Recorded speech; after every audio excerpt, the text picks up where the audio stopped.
kape at saka chips. Nakakita na ba kayo ng nagkakape chips ang pares? Lower pa! Kape guys, anong oras na ba? 7? 6? Hindi ko alam. Wait, check natin. Ba't nagdilim na yan? Uy, bakit nagdilim na siya? Mom! Yan. Ba't siya dumilim? Lang guys. Ayan, hello? So, actually nagluto kami ng suman. Isang kalderong suman. Tapos nung naluto na, may nalasahan ako. Yung niyog parang maasim. Siguro dahil nabili ko yung niyog nakarang araw. So, 2 days muna bago ko siya niluto. Naman ka naman kanina, wala namang amoy. Kaya lang, ngayong naluto na yung suman, nung ko na nalasahan na maasim siya. Kaya, nakakain na kami ni Marius, pero hindi ko na lang siya pinaubos. Sabi ko, bigyan ko na lang siya ng chips, tapos, gagawa kami bukas ng panibago. Sayang, isang ano pa naman, isang kaldero. Pakita ko sa inyo. Amo, dito pa nga ako. Dito pa nga kami nagluto sa labas. Kasi meron kaming uling, marami kaming uling, tira nung dressing ng bahay. Kasi naglitsong kami sa maraming uling. Sayang man. Ayan o, dami pa naman guys. Ayan o. Dami, sayang. Asim talaga siya. Hindi siya pwedeng kainin baka kasi mamaya sumakit yung tiyan namin. Gusto ko pa naman sanayin na lang hapunan namin kasi mahilig na kami sa suman. So, nagsaing na lang ulit ako ng panibagong kanin. Kanin na yan. Kakain lang kami ng kanin. Kasi hindi ko siya pwede pakain kay Marius dahil mahirap na. Diyos ko, ang tiyan. Marami pala akong ukay. Gusto niyo bumili ng ukay? Nag-ukay-ukay na ako guys. Sideline. Kaya minsan kung di niyo ako nakikita sa hindi ako active sa YouTube. Ayan, nag-ukay-ukay ako. Ayan, dami ko pa ukay-ukay dyan. So, ayun, sayang. Kaya lang, para na rin sa safety natin. Marap na, sumakit siya natin. Nawa na. So, bukas na lang gagawa kami ng bago.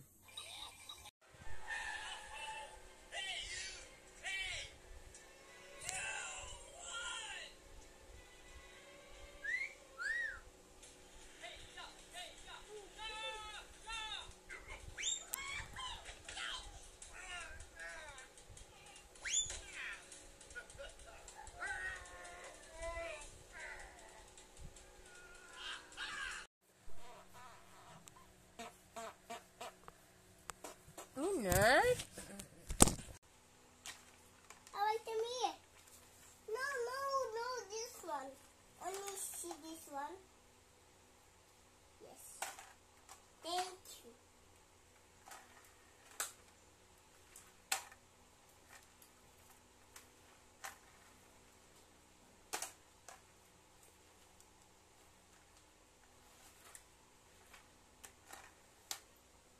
I love Mommy.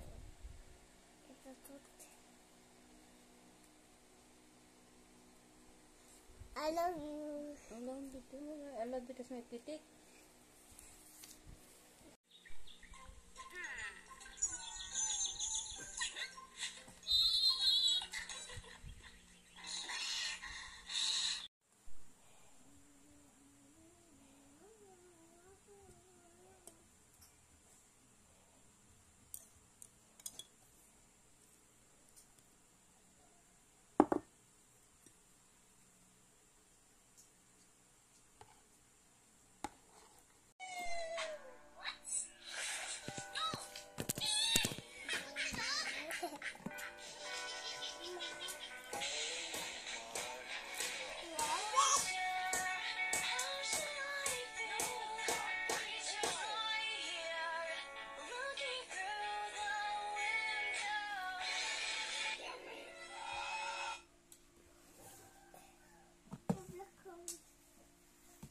Love you.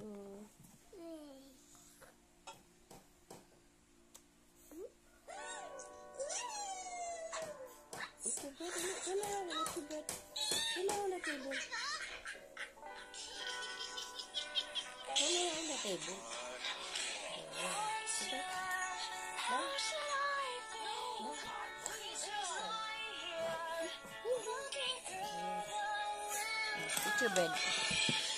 Take your bed. What's that? Bed.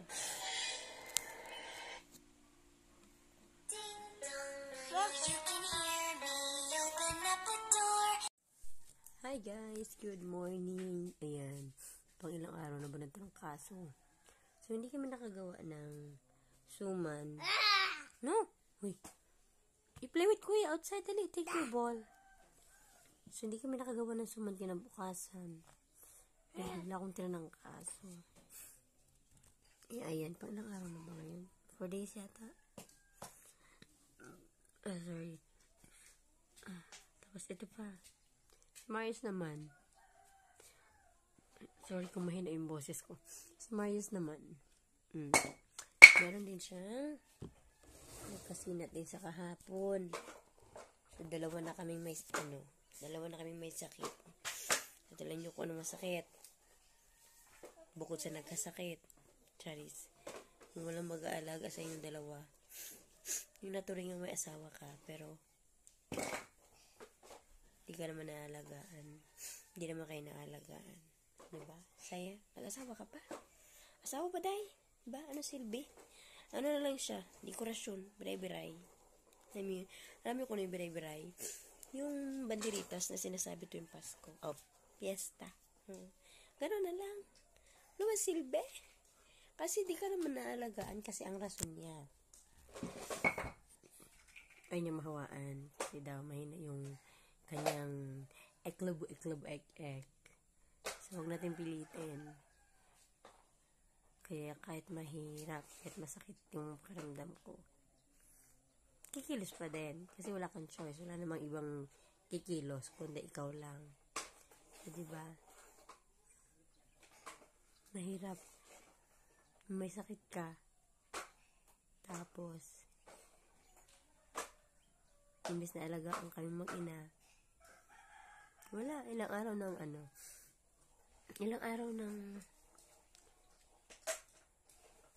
siya paparamdam. Magkatabi lang kami ng bahay. Diba?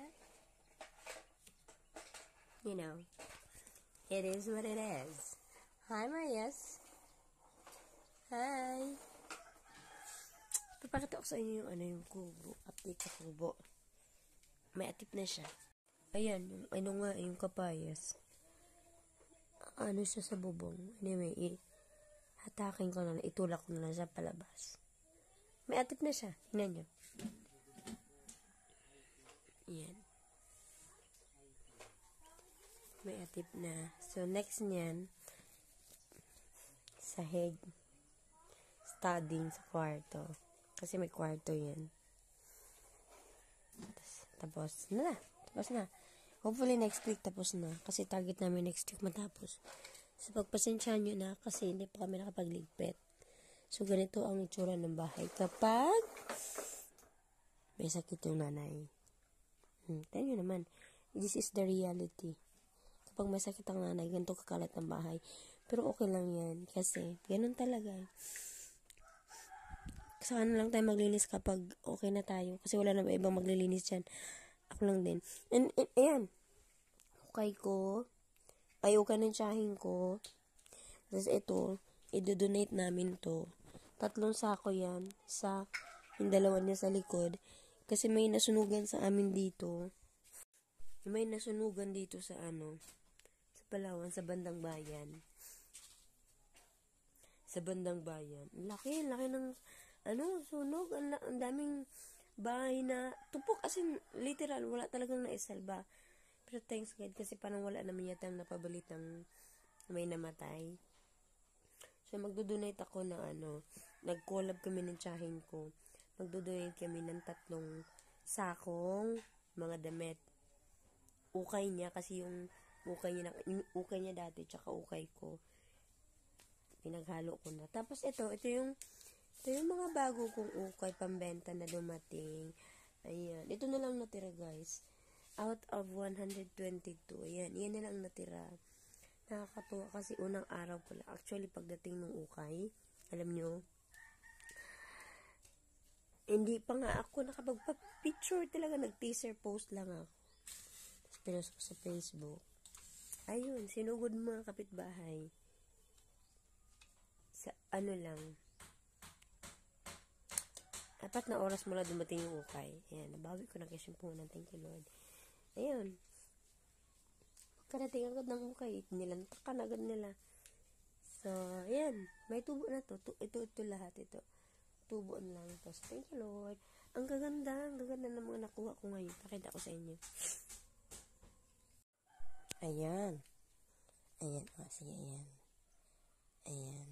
Although maraming may itim, sa ukay talaga di may iwasan yung itim. Pero ang gaganda ng mga ano nyo guys. Itim. Kahit itim siyang gaganda ng klase. Slacks naman. Slacks, square pants.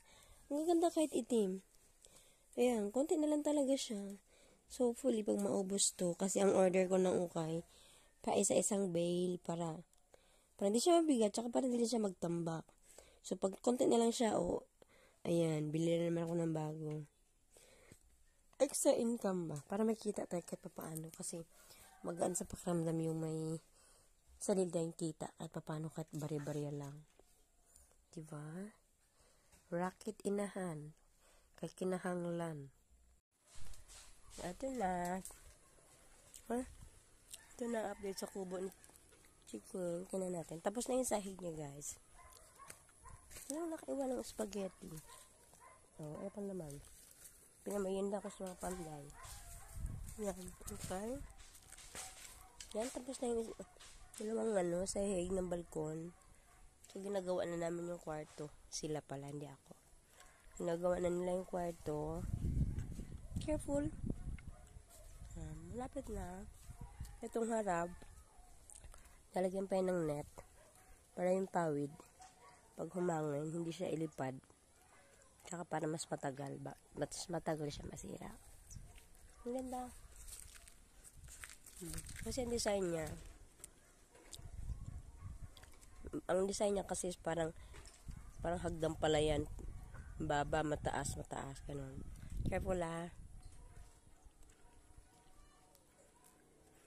Kunti na lang. After ng study ng kwarto, dingding na kami. Tapos yung reha sa balkon. Tapos na. Tapos na. Ngayon siya kabilis. Nakakatuwa din lang kasi na. Nasa na kami. 70%. Careful. Ano yan? I don't know. Yan. Nakakatuwa. Hopefully next week, tapos na ito. The whole week next week, tapos na ito. Ang cute. Ang dingding nito ay amakan. Parang ganyan din. Sa kay mama. Para siya, fresco talaga ba? Okay, next week ulit. Bye! Pwede pala siya lagyan ng bintana dito sa likod kasi may view ka eh. Galing, ganda.